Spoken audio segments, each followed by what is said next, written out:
गद्दार वजीर भोतारन जा टगे छॾिबा लाश वणन में हमला कदा फौजी शावणन में हाणे दुश्मन सा मैदान फिर सिंध दा कुर्बान फिर देश दा कुर्बान जसा मारसर जसका मारसर जे मरकजी प्रेस तर्जुमान भाई सरमत खुश के गुजारिश कंदोस त उहे बि अचन ऐं पंहिंजे महबूब साथियुनि सां पंहिंजे ख़्यालनि जो इज़हार कनि। इन स्टेज ते सिंध यूनिवर्सिटी जे बागी नौजवाननि सां मुखातिब थियण जो मौक़ो मिलियो आहे। ऐं तव्हां सां मुखातिब थियण खां पहिरियां असांजे हिकिड़े महबूब दोस्त जेको वतन सिंधु देश जी आज़ादी जे उन आशिक़नि जे काफ़िले में रियासती अताब जो शिकार थी शहादत माणी उन खे हीउ शहर ॾाढो वणंदो अॼु आऊं पंहिंजे मौक़िफ़ रखण खां पहिरियां उन शहर सां शुरूआत कंदुसि त वञ मुंहिंजी धरतीअ तां वञ तूं वञ मुंहिंजी धरतीअ तां वञ तूं वञ पंहिंजी धरतीअ ते वञ तूं ज़ोरी पोख न भेल अची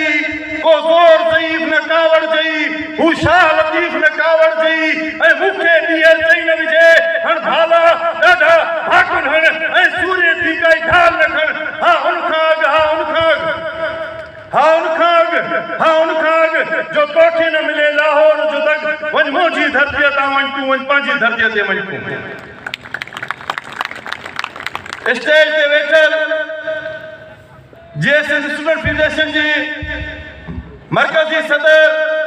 मोहतरम असद सिंधियार ऐं समूरी मरकजी कैबिनेट मानवारा सिंध जा क़ौमी दानिश्वर साईं असगर सिंधी साहब ऐं जसाब सिंध यूनिवर्सिटी जे समूरनि दोस्तनि ऐं साथियुनि खे ऐं पिंडाल में वेठल सिंध जे हिलाली पुटनि खे जीअं सिंधु देश जीअं साईं जीएम सैयद जीअं शहीदान सिंधु देश। स्टेज ते साईं असगर सिंधी वेठा आहिनि। असांखे सालनि खां पोइ साईं खे ॿुधण जो हिकु दफ़ो ॿीहर मौक़ो मिलियो आहे। आउं तमामु मुख़्तसिर ॻाल्हाईंदुसि।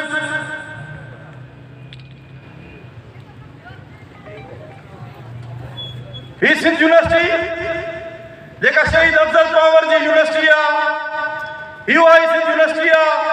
जेका शहीद शकील खुआरे जी सिंध यूनिवर्सिटी आहे इहा उहा यूनिवर्सिटी आहे जेका शहीद आसिफ पावर शहीद बाबर संदीलो शहीद आमिर खुआवर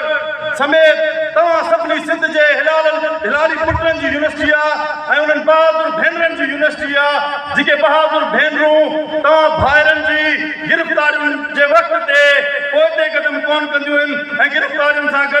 इहे नारा हणी गिरफ़्तारियूं ॾींदियूं आहिनि त ये जो दहशतगर्दी है उसके पीछे वर्दी है। उन्हनि सभिनी भेनरुनि ते ऐं पिंडाल में वेठल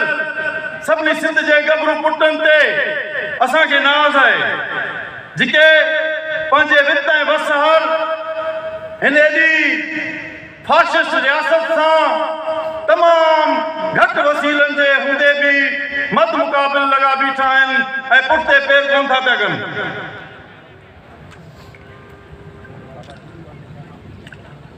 गुज़िरियल केतिरे ई अरसे खां सिंध यूनिवर्सिटी समेत केतिरनि इदारनि जी हालत तव्हांजे साम्हूं आहे। ग़ुलामी असां सां पहिरियों दफ़ो कोन्हे को असां जेको पढ़ियो आहे जेको थोरो पढ़ियो आहे असां उन मां असांखे मालूम थिए थो त अफ्रीका खां वेंदे अलजाइर खां फिरंदे फ़लस्तीन खां ईंदे सॼी दुनिया जे अंदरि उहे ग़ुलाम क़ौमूं उन्हनि सां वक़्त जे ज़ालिमनि वक़्त जे क़ाबिज़ रियासतुनि ऐं साम्राजनि उहो हशर कयो आहे जेको अॼु मौजूदा टाइम में सिंधी क़ौम जो हशर नशर आहे जेको अॼु मौजूदा टाइम में पाकिस्तान जे पिंजोड़ में फाथल समूरनि क़ौमुनि जो आहे। आकाश चयो आहे न पाकिस्तान जे पिंजोड़ में फाथल असीं ॼण कुते जी हौड़ में फाथल असीं सो कुते जी हौड़ में फाथल आहियूं। असां छा कयूं पर असां छा करे वेहण वारनि मां न आहियूं। असां उहो सभु कंदासीं जेको असांजे वस में आहे ऐं असां वस खां अॻिते बि वेंदासीं। उन खां अॻिते असांजी शहादतूं आहिनि, असांखे टार्चर थियल आहिनि, असांजे कुलनि ते अॻे बि शहीद दोस्तनि जा लाश आहिनि, असां खया आहिनि, असांखे परवाह बि कान्हे कवण शयुनि जी। ग़ुलामी जी उन्हनि हालतुनि में जेको सिंध भोॻियो आहे, अञा भोॻे पई। मौजूदा टाइम में खोट सारा मुख़्तलिफ़ माण्हू, मुख़्तलिफ़ सियासी तंज़ीमूं, जमायतूं जेके अॼु बि उन पिंचोड़ खे टोड़ण जे बजाए उन आइन खे मज़बूत करण जे लाइ डोड़ंदा था वञनि। माज़रत सां सियासी माण्हू आहियूं ऐं ॻाल्हि रखंदासीं ऐं उमेद था कयूं त जेकॾहिं तव्हां वटि दलील हुजनि त सियासी मैदान ते अची ऐं उन जो इतलाक़ जे दायरे में रही जवाब बि ॾिजो। उहो पाकिस्तान जेको घणनि खे प्यारो न आहे, ही 40 जी करारदाद ते पूरा कोन था। हिननि 73 जो आइन आंदो जंहिंमें क़ौमुनि जो इनकार हुयो। बांग्लादेश टुटो, उहो पाकिस्तान जंहिंसां असां मुआहिदो कयो या जंहिंसां असां इतफ़ाक़ करे शामिल थियासीं, उहो पाकिस्तान त बचो ई कोन्हे को। तव्हां वटि इख़्लाक़ी जवाज़ कहिड़ो आहे जो उन पाकिस्तान जे पुठ में लटकिया पिया आहियो? आउं चवंदो आहियां त ही पाकिस्तान, ही अंग्रेज़नि जो हरामी ॿार आहे। उहो हरामी ॿार जेको पंजाबियुनि खे दलाली एवज़ तोहफ़े में मिलियो। हिन पाकिस्तान जे अंदरि ॿियो तव्हां छा सुधारींदो, छा ते ॻाल्हाईंदो? अॼु बि ग़ुलामी जी हालत आहे त मौजूदा टाइम में 70 लख खां वधीक सिंध जा ॿार जेको आहे उहो तइलीम खां महरूम आहिनि। सिंध यूनिवर्सिटी जा शागिर्द आहियो, माज़रत सां आउं तव्हां खां पुछां थो त छा तव्हांखे ख़बर आहे सिंध यूनिवर्सिटी जी बजट केतिरी आहे? बजट खे बि छॾूं था, अचूं था त जेका हर साल सिंध जो माण्हू सिंध यूनिवर्सिटी में अचे थो, जेको फार्मनि जे चालान जी मद में 3000 खां 4000 जी सूरत में फीस वरिती वेंदी आहे तव्हां खां, या चालान हूंदो आहे। 20,000 खां मथे शागिर्द सिंध यूनिवर्सिटी जे अंदरि टेस्ट ॾियण थो अचे, 25,000 बि थी था वञनि। 6 करोड़ 7 करोड़ 7.5 करोड़ जे लॻभॻि उहो फाइनेंस हिननि वटि गॾु थो थिए। उहो काॾे थो वञे? हिननि तइलीमी इदारा जेके ठाहिया आहिनि उहे असांखे ॾिठल आहिनि। इदारे जे अंदरि हॉस्टलनि ते ॿिनि खोटुनि ते दोस्त ॻाल्हाए विया आहिनि। गुज़िरियल केतिरनि ई सालनि खां हिते मुख़्तलिफ़ मुल्कनि खां माण्हू पढ़ण था अचनि। हिननि वटि इहा फज़ीलत कान्हे जो ही सिंध यूनिवर्सिटी जे अंदरि रोज़गार रहे सघनि, ऐं उन वक़्त जे हाकिम में बि इहा फज़ीलत कान्हे। छो उनजो फज़ीलत सां कम ई कोन्हे। उहे हूंदा ई बद फज़ीलत आहिनि, उन्हनि जो कम ई क़ौमुनि खे लुटण फुरण हूंदो आहे। ऐं जॾहिं क़ौमूं सुजाॻ थींदियूं आहिनि ऐं पंहिंजे जोहर में ऐं पंहिंजे अमल जे मैदान में, सियासी मैदान में अॻियां अॻरियूं थी निकिरंदियूं आहिनि, त हू रंडिकूं विझणु शुरू कंदो आहे। गुज़िरियल केतिरे ई टाइम खां सिंध जे अंदरि अणएलानियल मार्शल लागू आहे। हाणे वरी साईं चवनि था ही 27 आहिनि, तरमीम 26 आहिनि, 28।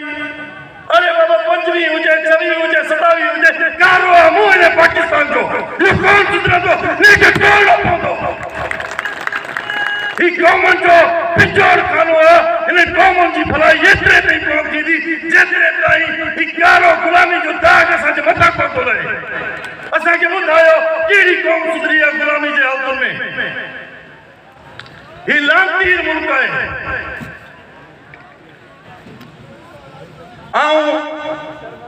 ही माज़रत सां वरी असां ग़ुलामी जे हालतुनि में आहियूं, ऐं ही असां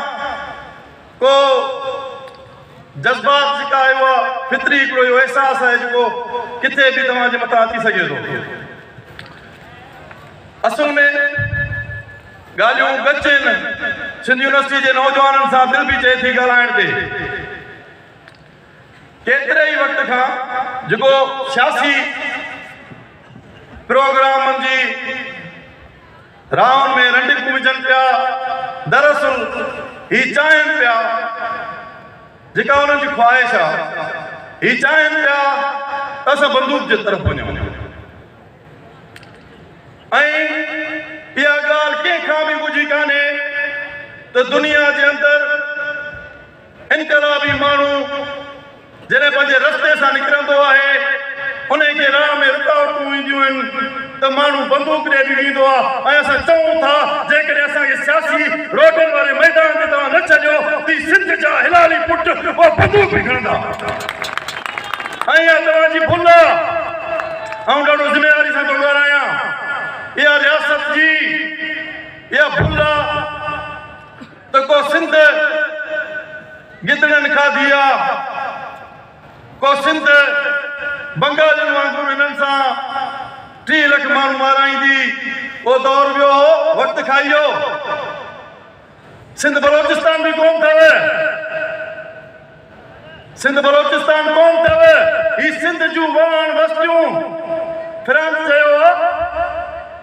कंहिं किताब में लिखे थो त हथियार जेको आहे न जे हथियार जे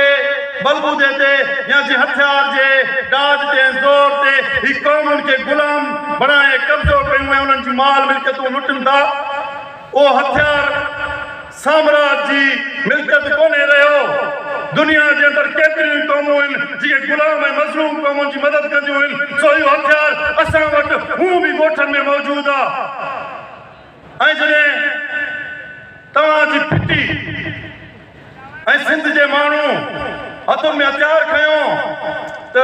बलोचिस्तान तव्हांखे सवलो पियो आहे बांग्लादेश बि तव्हांखे सवलो पियो जो 3 लख माण्हू मारिया हुआ ही सिंध जे ॻोठनि मान वस्तुनि सां जेके हिन हाईवे सां हज़ारे ॻोठ आहिनि उन्हनि मां जेकॾहिं हिकिड़ी राइफल जी गोली निकिरी त तव्हां हुते 90,000 हुयो हिते 5 लख जूं हूंदियूं ऐं तव्हांखे छॾाइण जे लाइ भुटे जहिड़ो को दलाल ऐं गदार बि कोन्हे को जेको तव्हांखे मोकिलाए वरी ऐं असां तव्हां सां हिसाबु कंदासीं तारीख़ जे ताराज़ू में हिसाबु कंदासीं हिकु हिकु शहीद जे खून जो हिसाबु कंदासीं उहो आज़ादी जी सूरत में बि हूंदो ऐं तव्हां जॾहिं हिते पंहिंजूं पतलूनूं लाइ भॼंदो ऐं सिंध जी क़ौमी फ़ौज खां तव्हांजी गिरफ़्तारियुनि जी सूरत खां पोइ बि तव्हां खां असां हिसाबु वठंदासीं ज़ालिम रियासत या साम्राज चऊं पंजाबी साम्राज चऊं या दुनिया जो को बि चऊं जॾहिं बि क़ौमुनि खे ग़ुलाम बणाईंदो आहे हू कुझु शयूं तव्हांजे मथां मॾींदो आहे या तव्हांखे इंजेक्ट कंदो आहे जेको तव्हांजो असुलु कसण जो कमु हूंदो आहे तव्हांजो असुलु तव्हांजी सुञाणप तव्हांजी तारीख़ तव्हांजी ॿोली तव्हांजो क़ौमी तशख़ुस उहो कसण जी कोशिशि कंदो आहे ऐं पंजाब केतिरे ई अरसे खां उन धंधे सां लॻल आहे असांखे ॾुख इहो पियो थिए त उहो तइलीम जे ज़रिए तव्हांजा क़ौमी हीरोज़ कसे तव्हांखे हिकिड़ी कूड़ी तारीख़ पढ़ाए महमूद गज़नवी मोहम्मद बिन कासिम को गौरी बाबर अलाए कहिड़ा लूसी लुबा खणी आया आहिनि उन्हनि खे तव्हांजो क़ौमी हीरो करे पेश कनि असांखे इहो त ॿुधाइनि त छा उन्हनि मालिकनि जा धणी बि आहिनि के को उन्हनि क़ौमुनि जो को वाली उन्हनि माण्हुनि जो को वाली वारिस आहे जिन्हनि खे हिननि अची लूसियुनि क़ौमी हीरो तौरु पेश कयो आहे ऐं इंजेक्ट कयो आहे त दुनिया जे अंदरि किथे उन्हनि लूसियुनि लुबियुनि जो को नालो निशान कोन्हे हरू भरू ई तरानो फारसी में को तुक हूंदो आहे न ॻाल्हि आहे न का फज़ीलत तो ई कोन हूंदी आहे साम्राज्यनि में या त सिधी सादी ॻाल्हि आहे त को तुक ई कोन्हे को बाबा ॿोली 4 क़ौमूं मौजूदा टाइम में हिते फाथा पिया आहियूं त कंहिं क़ौम जी ॿोली उर्दू कान्हे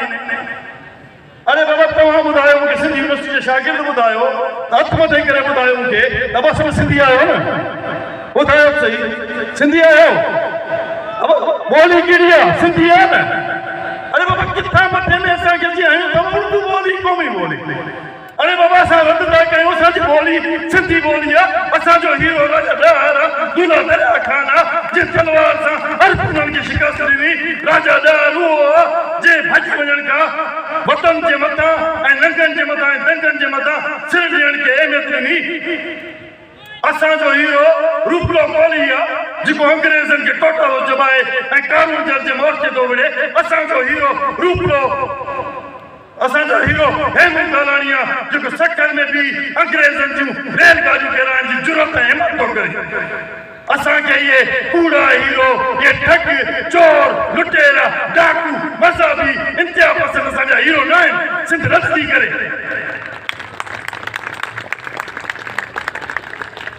ऐं तव्हां वॾो मसइलो आहे मां आख़िरी बसी ॻाल्हियूं रखी ऐं वेहा थो छो त टाइम तमामु घणो थी वियो आहे ऐं साईं वारनि खे ॿुधणो आहे तारीख़ जंहिंजे मुंहं ते दांगी मले मूंखे तव्हां ॿुधायो था जंहिंजे मुंहं ते तारीख़ दांगी मले उन खे पर तव्हां टारे सघो था कंहिंजे वस में ई न आहे साईं जीएम साहिब जा इनकारी सिंधु देश जी आज़ादी जा इनकारी जेके रोए रले मथे खले जहिड़े जान में वञी कारनि बंगलनि एसियुनि में वेठा पर शिकिल फिरी वई अथनि इहो फितरत जो सूरत गद्दारनि जी ऐं इनकारनि जूं शिकिलूं फिरी वेंदियूं आहिनि जेको क़ौम खे हक़ ऐं सच जी राह ते न बीहारे उन्हनि जूं शिकिलूं फिरियल हूंदियूं आहिनि साईं जीएम साहिब जा इनकारी टियों चौथों ॾींहुं हिन स्टेज ते वेठा जेॾा माण्हू स्टेज ते वेठा ओतिरा ॿुधण जे लाइ बि कोन आया इहा हालत अथनि तारीख़ इन खां वधीक कहिड़ो पुछो ॾे मूंखे ॿुधायो इहो तारीख़ जो पुछो अथनि कहिड़ो बि गंद कढाइण चाहिनि नथा कढाए सघनि ऐं सिंध जे अंदरि पाण खे आहिनि त हिकिड़ी मखलूक पर ॾाढो पढ़ियो लिखियो था सम्झनि हिकिड़ा विलागर आहिनि हिकिड़ा साईं टिकटॉकर आहिनि हिकिड़ा वरी के जाली सहाफ़ी न लाइ छा आहिनि उहे मुसलसल कोशिशि कंदा था रहनि त क़ौमी तहरीक जो बयानो मटाइजे या रियासती जो बयानो आहे उहो क़ौमी तहरीक जे मथां मटिजे अरे बाबा चवनि था जीअं सिंधु दोस्त छो था चओ अरे बाबा चवनि था सिंधु देश मुक़दर साईं जिम से रह भला छो था चओ अरे बाबा असां जॾहिं सिंध जो क़ौमी तरानो पढ़ी सिंधु देश जी धरती ते पंहिंजो असीस निमाया मिट्टी माथे लाया कींजर खां कारूंजर ताईं तोखे चश्मन चाया मिट्टी माथे लाया ऐं तुंहिंजी मिट्टी मंझ मिलाजे आऊं अमरता पाया भाग भलेरा ठाया मिट्टी माथे लाया असां चई चुका आहियूं असांजी ज़िंदगी जी परवाह तव्हां न कयो तव्हांखे असां सां हमदर्दी करण जी का ज़रूरत न आहे जेकॾहिं बयानो मटाइण था चाहियो त तव्हांजी भुल आहे सिंध जी क़ौमी तहरीक वटि पंहिंजो बयानो आहे असांजो रहबर जीवन सैद आहे हुन सां इहा राह ठाहे ॾिनी आहे तव्हांखे घणो खान खान थियण जी का ज़रूरत कान्हे का न त तव्हां वटि अहिड़ो इल्मु आहे न अक़ुल आहे ऐं तव्हां मुसलसल अहिड़ियूं हरकतूं कंदा था रहो यादि रखो असां चवंदा रहिया आहियूं ऐं असां सुञाणा आहियूं सिंध जी क़ौमी तहरीक सां छेड़छाड़ न कयो असां अॼु रियासत जे ताब जे बावजूदु भली जो कमज़ोर सूरत में बि हुजूं तॾहिं बि रियासत जे मथे जो सूर बणियल आहियूं ऐं गद्दार जो मामिलो असां वटि छा सॼी दुनिया जी क़ौमुनि वटि चिटो ऐं वाज़े हूंदो आहे त गद्दार जी मौत गोली सां थींदी आहे ऐं उहा गोली उन खे सीने में न पुठी में लॻंदी आहे ऐं इहे खेच कंदो इहे हरकतूं कंदो त सिंध जी क़ौमी तहरीक न तव्हांखे कल्ह माफ़ कयो आहे न तव्हांखे अॼु माफ़ करे थी न तव्हांखे सुभाणे माफ़ कंदी इहे पंहिंजा बयान पाण वटि संभाले रखो असांखे आया इश्क सम्झाइण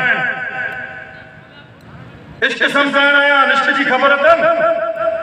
इश्क जी आइन जी ख़बर अथनि हीअ त पोइ सोणी खे बि चवंदा त सभा चढ़ी ही उहे आशिक़ आहिनि न टाटर सैलन खां वधीक बि कहिड़ियूं वज़तियूं मूंखे ॿुधाए सही को जेलनि में असां जेके या वरी मुसलसल हिकिड़ी ॻाल्हि कंदा था अचनि त बसि सिंध जे अंदरि आज़ादी जी का तहरीक न पई हले अरे बाबा साल जो साईं मोहम्मद अयूब कंगड़ो इंसाफ दायो शायद मुर्तजा जोड़े जो फकीर एजाज का हो सोहेल रजा भट्टी तालिब निगारी ऐं केतिरा ई पठान खान जोरानी ॿिया केतिरा ई दोस्त गुज़िरियल 10 सालनि खां रियासत जी अताब जो शिकार आहिनि असांखे ॿुधाइनि त सही उन्हनि जे कहिड़े चाचे मामे जी रिक बकरी चोरी थी जिते केस में 10 सालनि खां टॉर्चर सालनि में ये सिंधु देश जी आज़ादी जा उहे पतंग अॼु बि अरबाब भील खां वठी कल्ह असांजा ॿ दोस्त आज़ाद थिया आहिनि सरमल मीराणी ऐं गनी अमान चांडो पर उन खां अलावा बि अरबाब भील खां वठी मेहरान मीराणी सोहेल मीराणी वकार खुश्क ऐं ॿिया केतिरा ई दोस्त कराची हैदराबाद सखर जे सेंट्रल जेलनि में अॼु बि सज़ाऊं पिया भोॻनि असां इहो न ॿुधायो असां जदोजहद जे मैदान में बि आहियूं असां पंहिंजे कम सां लॻल आहियूं सो तव्हांखे ॿुधाइण जी का ज़रूरत कान्हे असांखे त आज़ादी जे रिक में हले ऐं इश्क खे त तव्हां लॼायो इश्क ते तव्हां ॻाल्हायो न जेके ॿार बंगला वठी वेठा आहियो तव्हां बिलागर जी हैसियत आहे वञे थो यूरोप बिलागर जी हैसियत आहे वेठो ऑस्ट्रेलिया बिलागर जी हैसियत आहे वेठो इटली असांखे न ॿुधायो ऐं इश्क जो इनाम इश्क जो इकराम असांखे ख़बर आहे ऐं इश्क जो नतीजो बि असांखे ख़बर आहे इहो आशिक़ अॼु बि अहिड़े सियारे जी राति में वेठा आहिनि लतीफ़ सोणी जे लाइ इहो कोन चयो सियारे से राति में जा गिड़ी वसंदे नी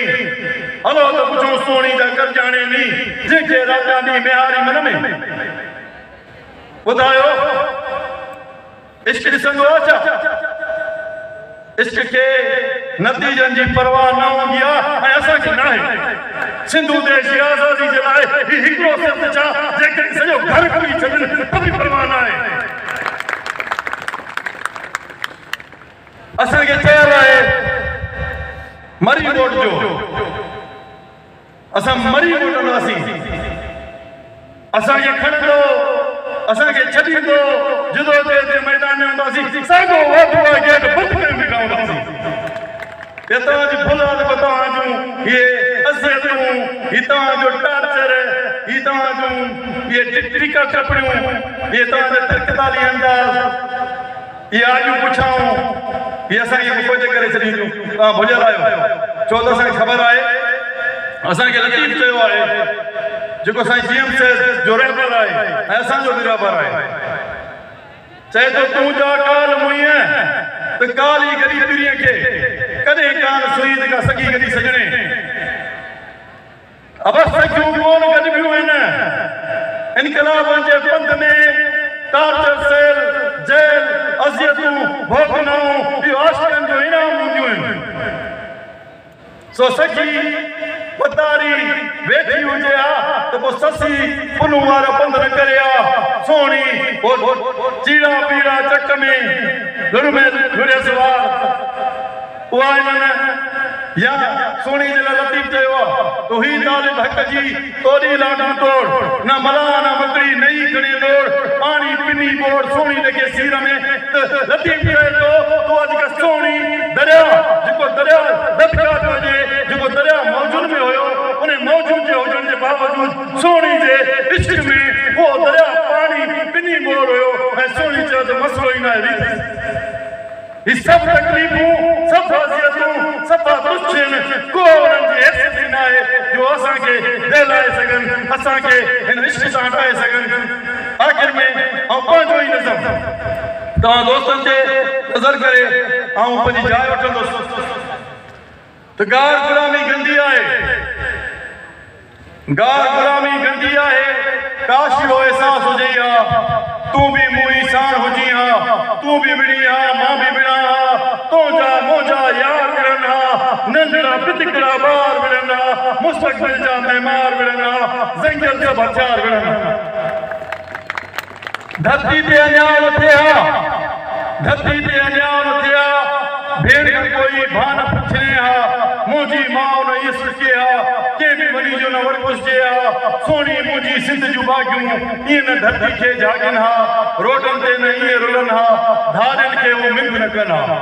हीउ नज़र मुंहिंजो दरिया जो लिखियलु आहे जॾहिं कराची में असांजूं भेनरूं असांजूं धीअरूं सिंध जूं राणियूं हितां पहिरें पंध कराची पहुतियूं ऐं उन टाइम में मंज़ूर पश्तीन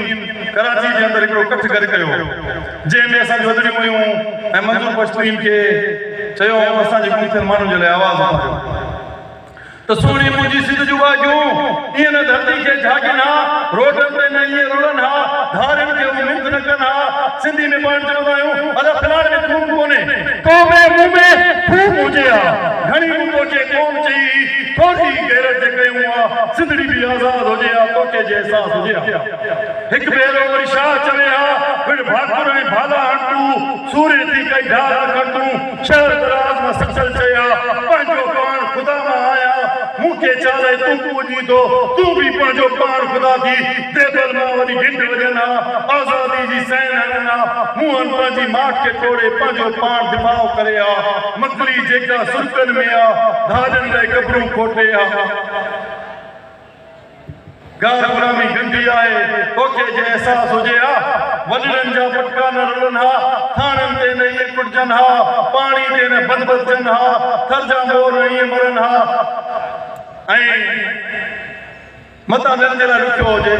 जनरल जूं अखियूं कटजनि हा कर्नल जा कन पटजनि हा गार गुलामी गंदी आहे तोखे जे अहसास हुजे हा सिंधड़ी बि आज़ाद हुजे हा